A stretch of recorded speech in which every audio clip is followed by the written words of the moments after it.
You're not really saying that music can kill, are you? Yes, I am.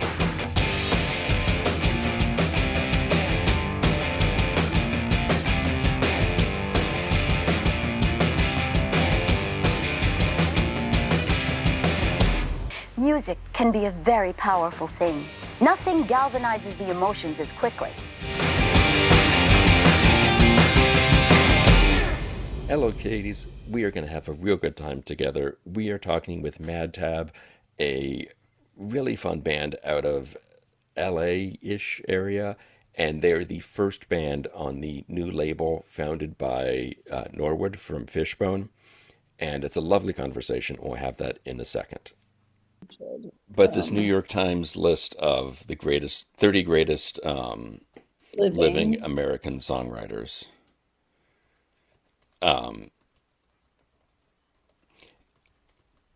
And they had like a good, even the people who chose it, it was a great list of people they went to look at it. Correct. Why can't I pull it up? Where is it?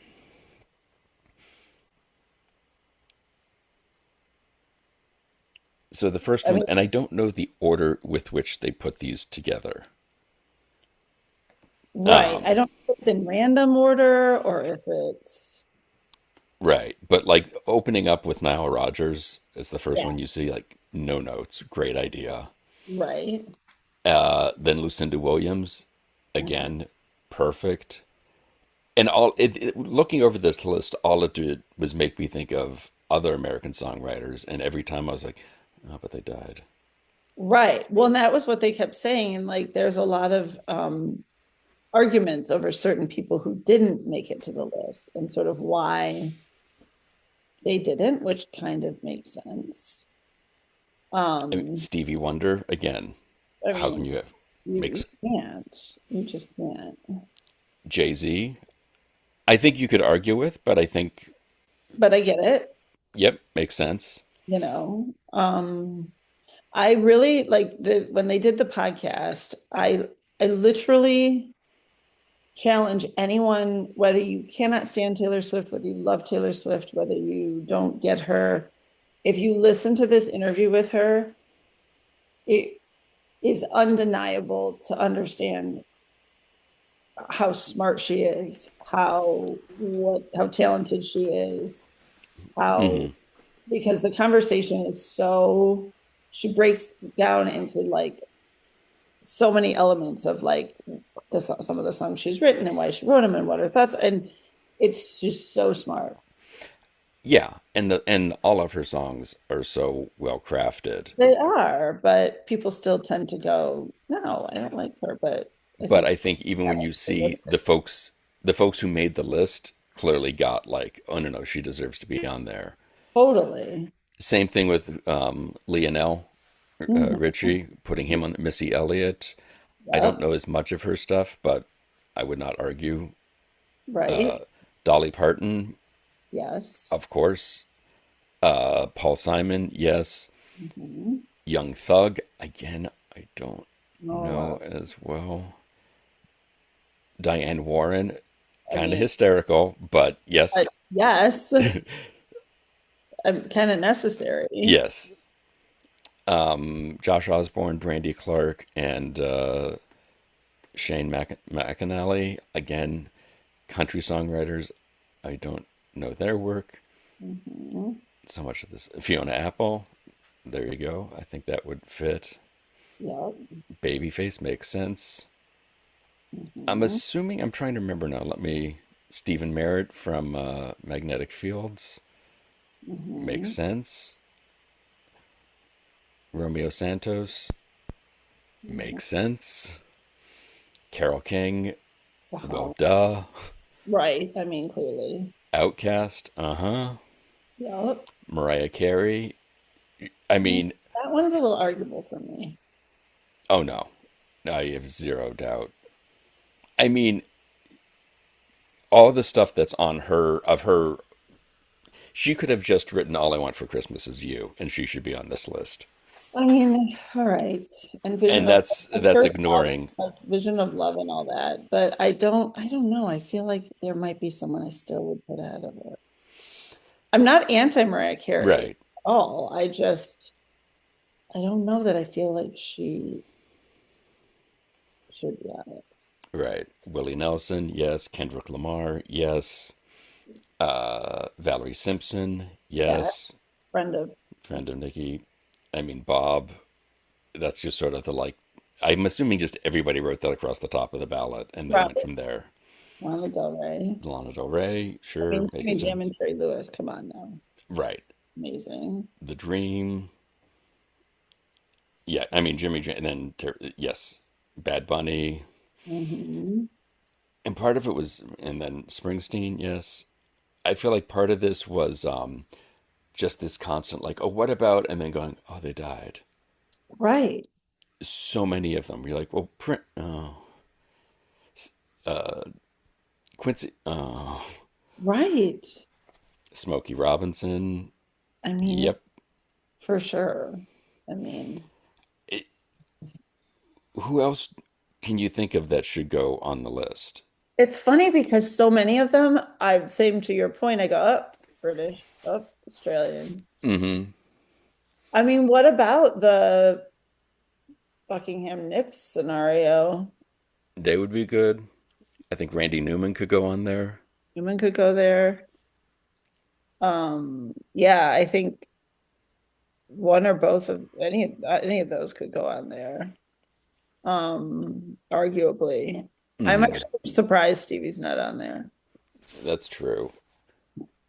Dion, did he do enough, or were you just am I just so hung up on Runaround Sue that They're really hung up on Runaround Sue. Is he fair? still he's still around, He right? is, yeah. He just announced another tour. Okay. Um, I mean, what about, well, I don't know who you'd give it if you could give him the credit for all of it, but what about Eddie Vedder? I was just gonna say that. Same thing with George Clinton. I think you would Right. be like, should he get that credit? Hmm. And there's got to be more country singers that they are leaving off here. I'm sure there are. What about, oh my God, the guy, Chris Stapleton.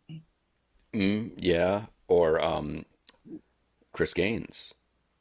Chris Gaines, most definitely. Yeah, why is he not on this list? He should be on the list. Or what about, oh my God, he just made me lose it. What about the Chicks? That's a good one. Because Earl Had to Die is one of the greatest songs of all time.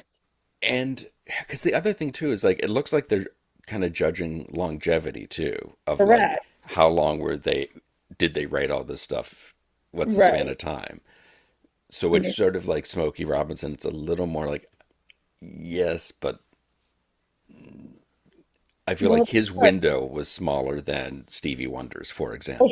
for sure. However, his music is still played continually. Yes, this is true. So that part, I think, is Yeah. where you kind of balance. Like, is it like how much did you write, or is it what's still out there? What's, you know? Hmm. REM, I think, should be on there. Yeah. And I keep wanting to say Tom Petty, and we can't. Um, I mean, I hate that these people are dead, but it's kind of nice because it gives you like a automatic, like, nope, right. You don't don't think. have to argue why they Yeah. would or wouldn't. Hmm.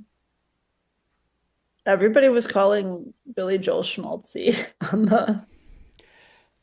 I don't think he should be on there if there's only 30. If there's like 50 or 75, maybe, or 100, probably. Yeah, but But when it comes to like when you are in the store, you are hearing Billy Joel music, correct. and maybe it's because it is schmaltzy and like not great songs, but damn it, they do stick with you. There's such a hook, and they're a vibe. They set a stage, they set a scene, they Right.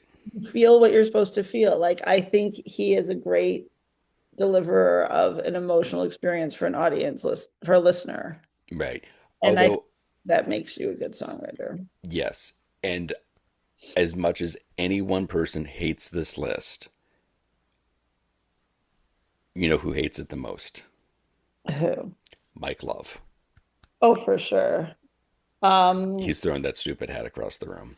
You Oh, got to go do this call. oh, he's gonna call me in 5. Okay. Because he's sued to get credit on all those songs. Right. What about Van Dyke Parks, given that length of. Given that one song he did for you too. Oh, that's right. I forgot that he collaborated with them.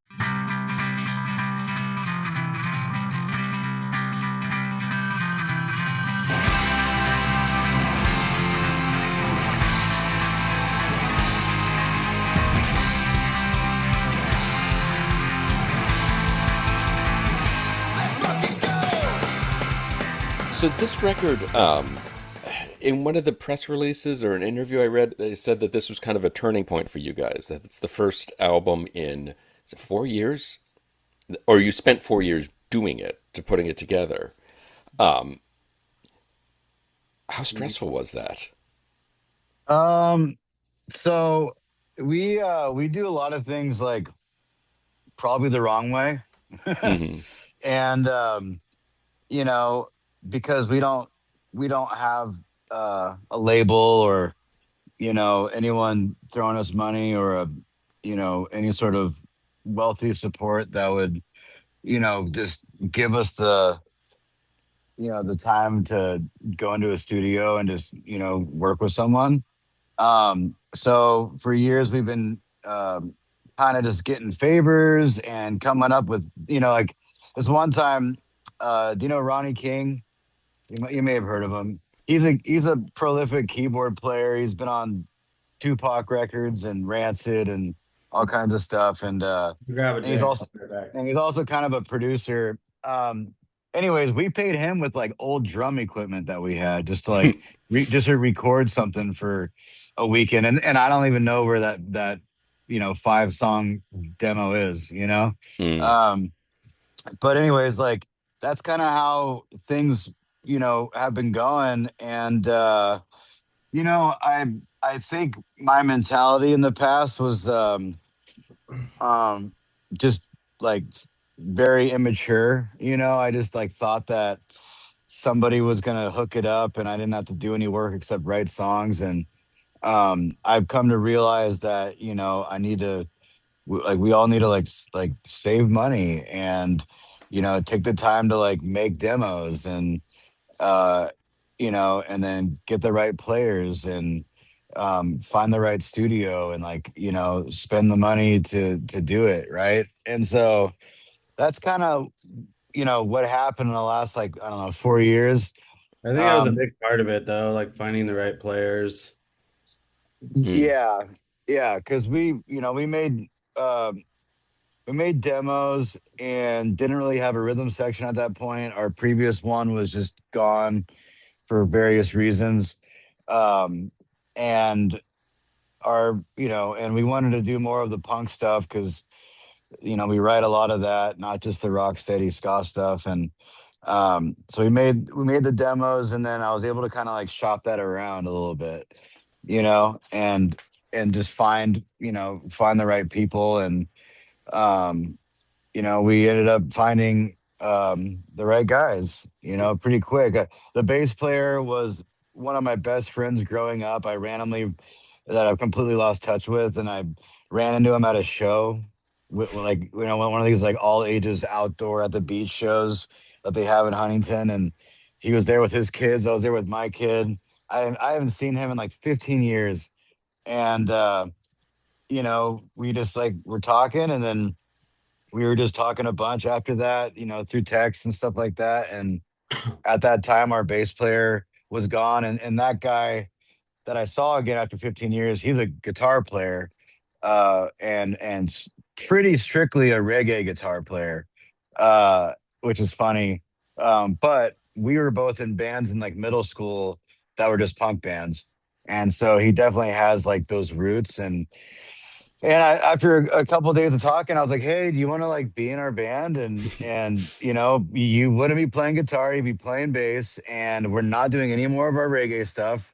We're doing like our straight like thrash, punk, some two-tone ska stuff.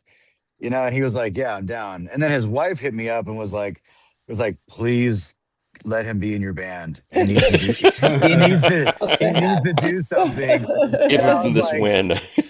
Yeah. fuck yeah. So yeah, and then we kind of just poured over, you know, uh different bass players that we love and from like different eras of punk and ska and stuff like that. And applied like those vibes or whatever to like the songs that we had, because the demos were just me playing everything and then Dave playing the keys, and we programmed drums. So I'm just playing like the root stuff on bass. There might be a little lick here and there that is kind of set in stone, but pretty much it's a blank canvas. And so he was able to him and I were able to like work together. So like all that shit takes time, right? Didn't he And like then didn't Scotty teach you guitar? did Scotty teach me guitar? Yeah, didn't he like teach you or something? No, Hours ago? no, come on. Definitely you keep telling people that, but yeah.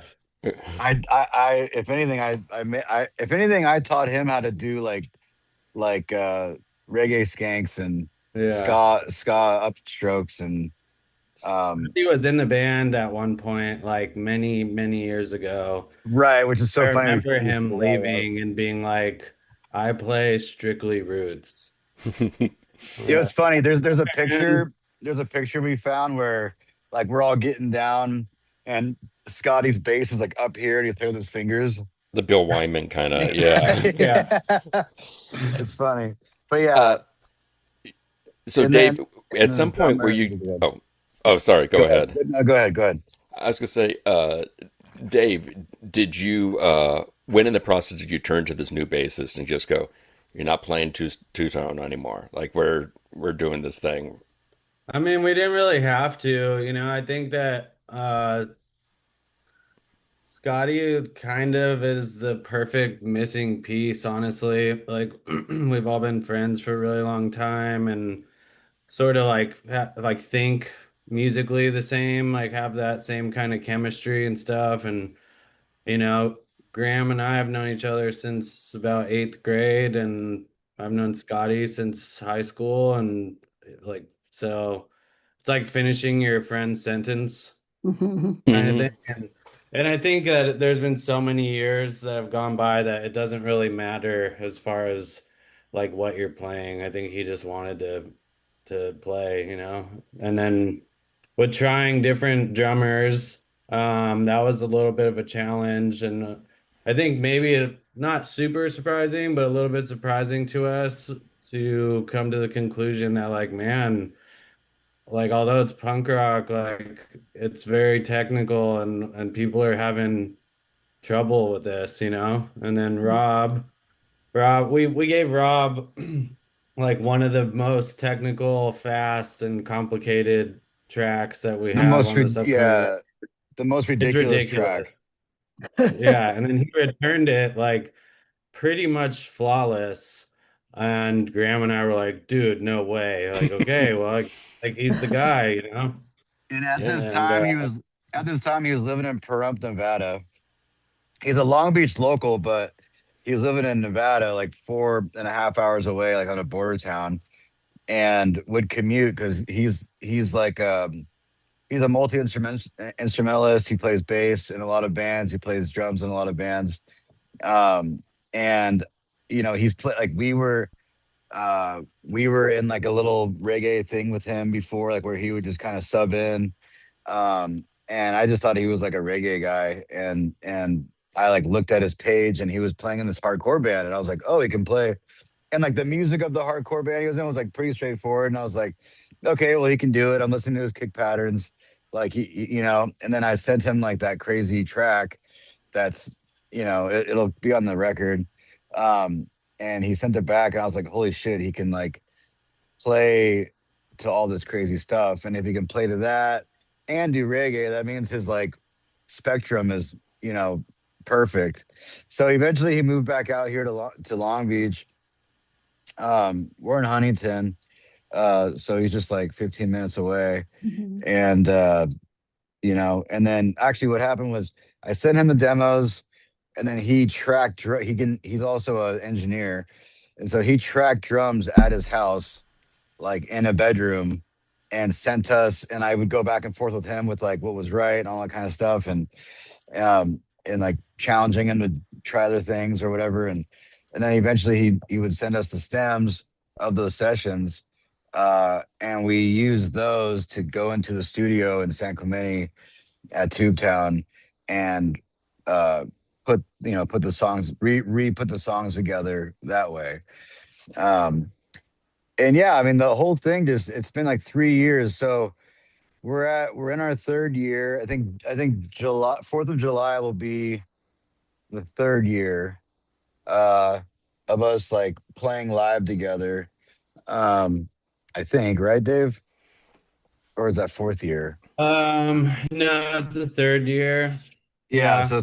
so third year. And um it just took a long time because we like we're not like, it took this long to figure out like how to do it right, and like how, I and mean, like not even necessarily even like this record's like not wasn't like completely done, quote unquote, like, if you go on Wikipedia, right, and you look up like Out Come the Wolves from Rancid, it says Hmm. like recorded this month, and then it says released this month, and it's Right. like six, not even 6 months after they recorded it. I'm like, what the fuck? Yeah. How do you even do that? Like, and so what I learned from Jim Perkins, who mixed and mastered our record, he was like, you guys, I recommend that you guys like make your demos, get all your parts down, da da da da, and then when everything's set, book studio time and come bang it out in like 4 days, or whatever it's gonna be. And then he can mix it for a month or whatever it is, and then it'll be done. And I was like, it blew my mind. I was like, oh my God, you're right. I mean, like When a it's lot of these songs too have been written over like 10 plus years ago because Mhm. we were still writing a lot of punk rock, even though we were playing like rock steady reggae and stuff like that. And just at a certain point, like there's a lot of reggae going on in Orange County and a lot of what people consider reggae, like Sublime kind of stuff, Mhm. which we weren't really fitting in. We were doing like traditional 60s rock steady and like skinhead reggae, like Simma Rip and Linton Kwesi Johnson, stuff like that. And yeah, I don't know. It's like playing punk rock is also a lot more fun too. I still love reggae and stuff, not the not to like back on it, but it the just the s- the single we released was written like 10 plus years ago, you hmm. know and like Dave, I don't know how he's been able to do it. He's just been a responsible enough person to keep the same phone for however many years, but he has like voice memos from like 15 years ago of just like songs of us jamming, and like we'll like he'll go back through it and like send me stuff, and I'm like, oh yeah, that, oh yeah, this, you know Mhm. and then I don't know. So this coming record is like a lot of old stuff, a lot of new stuff, um and I think the next one after that will continue to be like that. It's like whatever we like to do. When it seems in a way that like, yeah, it took you a while to get to this point, but like you guys were saying, like this guy's meant to play bass in the band. This is the drummer you need, and it's you just got to take a little bit longer for all those pieces to fall into place to make this record, and then you are the first record coming out on Norwood Fisher's new label, which Right. Yeah. is pretty damn cool. I Yeah. mean, you could do worse. Yeah, it We totally have we sucks, have man. done Yeah. worse. We've all Yeah, done so worse. I've known Norwood for I don't know, 15 plus years. Um, I was living in Hollywood, or we were living in Hollywood, and I was working at this company, Silverback Artist Management, which is like the management company for Slightly Stupid and at the time Agrolites and Pepper and Revolution, all these bands and stuff. And I really just wanted to work with Agrolites and Fishbone.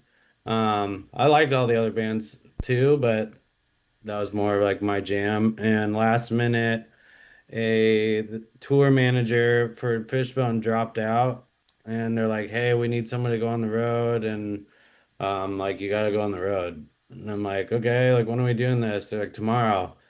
So I was like, "All right, let's do it." And they ended up liking me on the road with them, and one thing led to another. I ended up doing that for like I don't know, many years. And Norwood and I just kept in contact throughout the years. I wasn't even talking all the time, but it's sort of, I would say over the last few years started like ramping up a little more. Um, and I was just sending some of the songs to friends that are in the music industry just to get feedback, not even like pitch him, you know? Hmm. Um, and he was like, "Hey, this song is really good." And I'm like, "Oh yeah, thanks." I was like, "Do you got any constructive notes and stuff like that?" He's like, "I mean, not like the song is just really good." And then he kept saying it, and we're like, "Okay, like Cool. What do that's we? it though. Like, cool, you like Yeah, it." yeah. And then he's like, "I've been thinking about starting a label. It's something I've wanted to do for many years."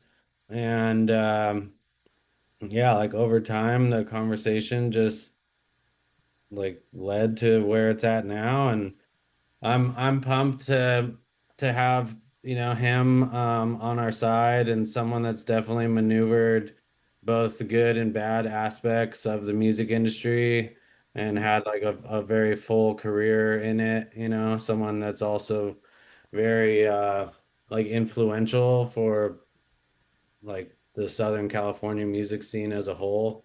So Hmm. yeah, I'm excited about it. I think that we have like a good open line of communication and trust there. So I'm looking forward to seeing where it goes. Okay. Um, so obviously going back in the studio now with all the pieces in place and having done that, obviously the timing felt right and everything, but even from the production standpoint, a lot of these people are people you knew for many years, just in different capacities. Did it feel like, why the hell didn't we do this sooner? Or does it feel like, no, as Luke said, like the pieces, it wasn't the right time. Now is the right time. I feel like it lined up when it was supposed to. I think many years ago, like we were like, I don't know, we were just doing it wrong, really. Like we were playing constantly. We didn't have merch. We didn't have a record that we physically could give you, you Hmm. Mhm. know? And so it's kind of like if you were there, you saw it, and if not, then we almost like didn't exist online. But even though like there was still previous releases, it wasn't put together like it is now, almost like a brand. And Mhm. I think that over time of just dealing with so much like shit in general, um, like Graham and I have been through probably everything that like two friends can go through, like just about, it's like Hmm. genuine like brotherhood. And like in that was getting screwed over by a lot of people and being like, okay, let's just do that ourselves. Now let's just do like that ourselves. And like now let's do that ourselves. And like over time, we became like very self-reliant. And I wonder, there are things in my life that have come up, and you think about, something you're really trying for and it doesn't come to fruition. And in retrospect, I think like I'm glad that didn't work out because I would not have been able to kind of handle it or do the right thing with it. Do you feel like now that you guys are kind of in this position, you seem really primed for the next gear with everything? it seems like kind of you went through all of that to get to this and to do this. Do you feel that way, or is it just like about damn time we've been standing on the side of the road here for a while? Like, where the hell has the rest of the music industry been for you? Or both. Well, if it cracked off and we were doing the rock steady uh skinhead reggae thing, then we would have kind of been pigeonholed in that world. Mm, And like steady 45s, like all those kind of bands, and which would have been cool. But then there would be like that like missing whole huge chunk of the pie. Yeah. yeah, And I do think about that. I'm like, if it worked out with that stuff, um we still wouldn't have the players to, like, you ever hear like a reggae band randomly do like a punk song, and it's kind of like weak or something, Oh yeah. for lack of a better word. It's Hmm. sort of yeah, like it's sort of like for fun or something. Right. And I don't know, I'm don't have the best vocabulary, but um the shit that Dave and I write, like, is really like, you know it's more than that. It's like my big, like, vision was like, I want our like reggae to be like the best and most correct reggae, and I want our punk to be like the best and most correct punk, and I want our like ska to be the best and most correct ska, you know yada yada. And Dave and I can do it, but but to have the band members be able to do it is another thing. yeah, um and not getting like session players and pulling credit card shit out to pay for people, and so yeah, if it would have went off then, um who knows. And then even before, I was really unhealthy and making a lot of bad choices, and really couldn't like stop. And if we would have taken off then, like, I'm convinced that I would have fucked up our whole name, you know mm, or been like like a, I don't know what to call it, like a cliche, you know mm, Yeah. yeah, um kind of thing, or whatever. um and I just think that Dave and I today are able to, like, have the bandwidth and time to like sit down and look at like all these songs, and what direction we want to go, and like what's the most fun thing to do. Mhm. That's really like what it comes down to. With everything you guys have been through, both as friends, as musicians together, like, all the shit, and all the shit that is the music business or can be the music business, why didn't you ever quit?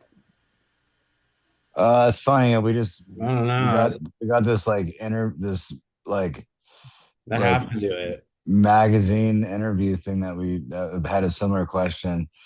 um um and the best way I could describe it was, like, I'm just a musician, and I write songs, and that's never going away. So calling it Mad Tab is something that like Dave and I do together. So as long as like it's me and Dave doing it, like, it's called Mad Tab, and Dave's always going to be writing. I'm always going to be writing. I really look at it no different than like any other musician that's out there, that maybe they play in like several projects over the course of their lifetime. We just kept calling it Mad Tab, Mhm. and there was times, there was a time in, I think it was 2015 or 2016, where like Mad Tab broke up. You know, I had to go away. Like I was, in a lot of legal trouble and a lot of uh, other trouble, and like the band like could not fucking deal with it anymore, and I was like completely delusional about how I was affecting everybody. So, and the producer we were working with back then, um he even tried to sub in another singer, guitar player, and Dave was like, no, you Mhm. know But Yeah, he was And like, he's like, dude, you guys like kind of have this momentum going. Like, why don't you just like replace him? You know, there's a couple people that brought that up, and I was like, yeah, just I don't know. There's just something there that's, like when you have like a certain type of musical chemistry with someone, Mm, it can't really be like replicated, and yeah. at that point it's like, nah, like if it never would have like had a resurgence, then that still would have just been that. Mhm. But Totally. yeah, I think that it's in a good place now. I think that like we as people have been through a lot and overcome a lot and are definitely like much smarter now and in a position to where I think it makes sense for other people like to want to like fuck with us. Mhm. Like we're sort of like a moving force at this point and not just a band, you know, Mhm. um, which I think is like a pretty solid advantage. And not that music is a competition because it's not, but If it was, Mhm. if it yeah, was, you guys would be all set. we just like we kind of know everyone that we, for the most part, need to know. We have the skill set to do just about everything we would need to do on our own.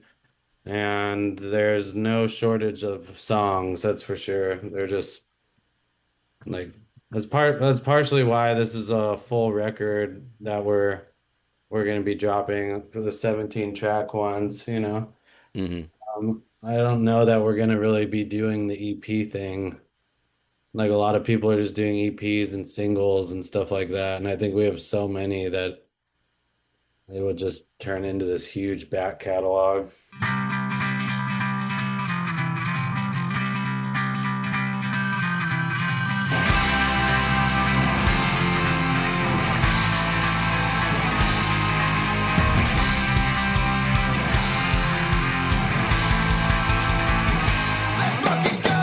Awake, the new single by Mad Tab, is available right now, with more music to come this fall. For more information, you can find the band on Facebook, where they are at Mad Tab Music, or follow them on Instagram, where they are at mad_tab.